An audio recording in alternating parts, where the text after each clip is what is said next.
This particular demonstration aims to show how we auto-generate PLC code out of a small auto-generation project, which I already have created, and we will open it now here. The project is based on a Unity Schneider Quantum PLC, but the auto-generation procedure for PLC code is similar for any other kind of PLC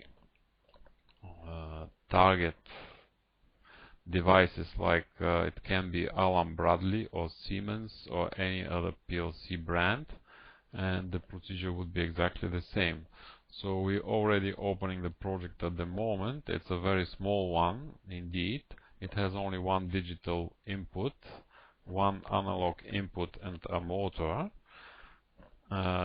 which the control system consists of.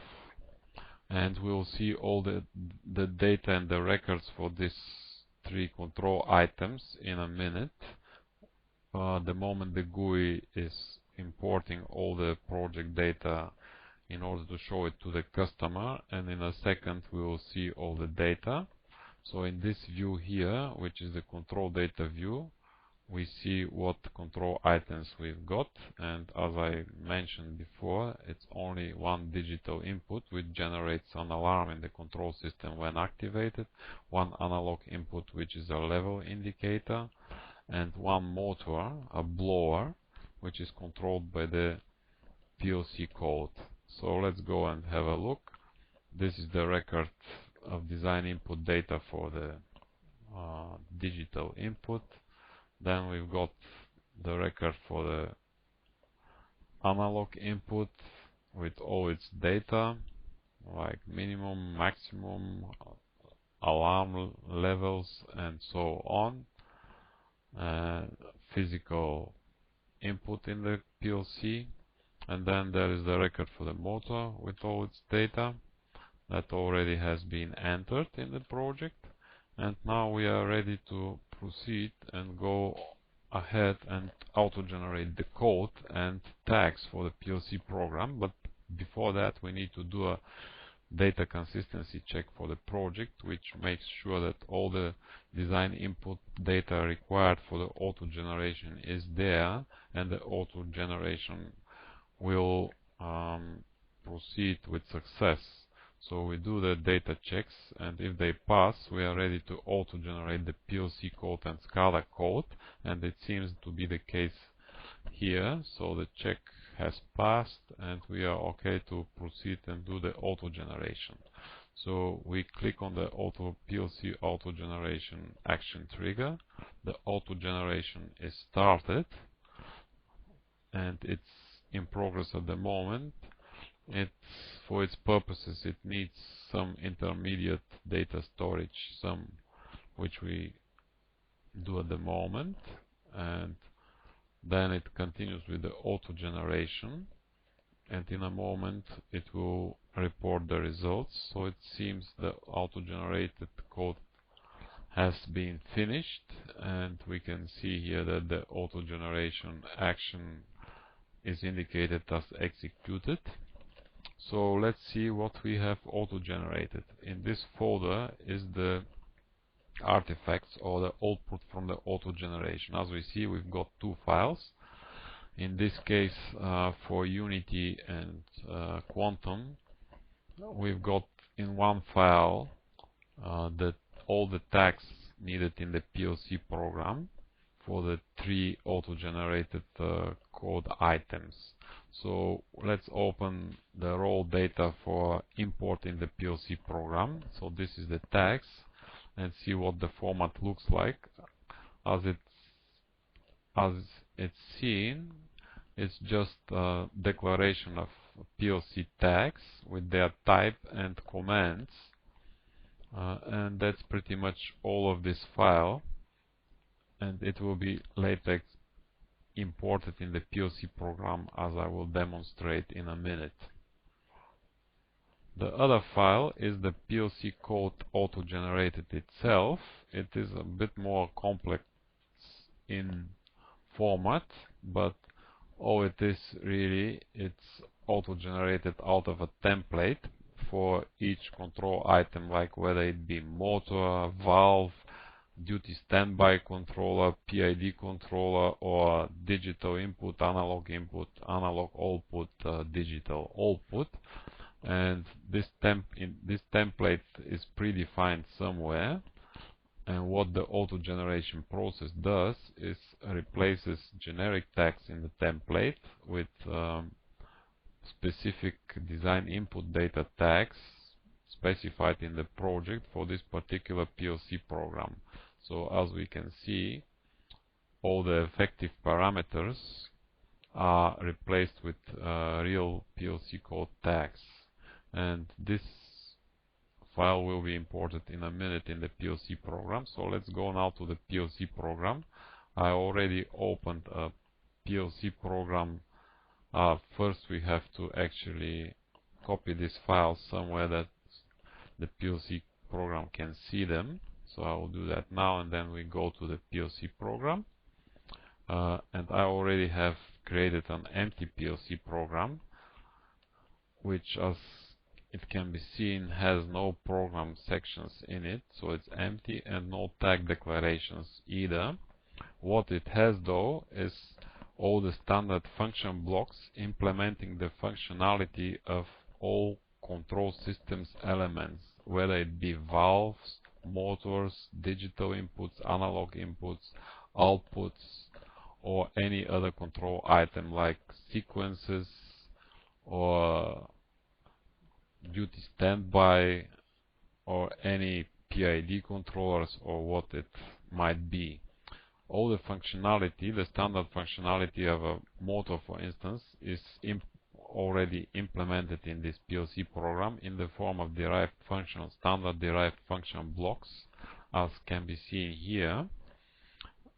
And these blocks are predefined by the customer with the functionality that is required by the customer itself. So for instance, standard analog alarm block would look like this. So this is the logic to implement an alarm to be raised when a digital input gets activated. So now let's go ahead and import all the auto-generated data into this project and see what it will look like. So let's first import all the tags required by the PLC program. From here, just do an import, and we already see the auto-generated data in this folder. We just double-click it. If there are any tags already existing, we replace them and do the import process. So the import, as it looks, ended up with 0 errors, 0 warnings, and all the data has been imported in this view here. So what we see is the same data as it was in the raw import file that I showed a few minutes ago. So it's got all the tag names, types, and commands for the tags, and that's pretty much it. Next thing we do is import the PLC code itself. So we go to another view, in this case for Quantum and Unity, and do an import. The import data, auto-generated data, is already in this folder. We double click, replace anything that is existing, and do the import. So it seems the import ended with no errors and warnings, and we have imported 3 sections. As we can see, a motor section, which is this blower, an analog input section, and a digital input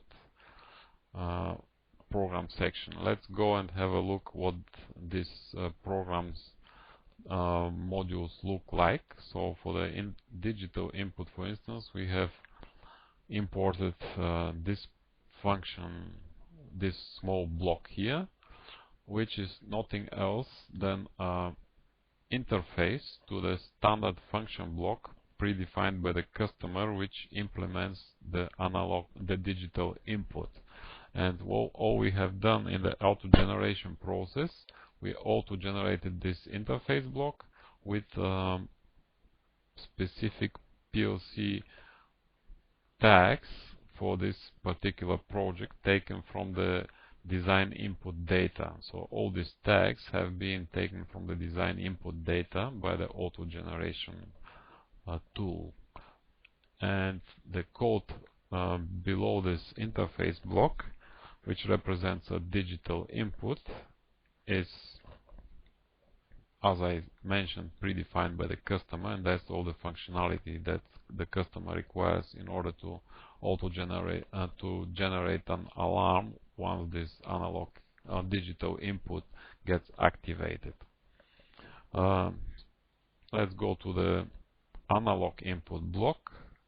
As it can be seen, it's exactly the same thing. It's an interface block that has been auto-generated, and in this interface block we've got all the effective tags in the PLC program taken from the design input data and put into the block input-output parameters, and the predefined derived function block created by the customer for this block is already existing in the program, and we can open and have a brief look at it. But that's the predefined functionality of an analog input and how it's handled.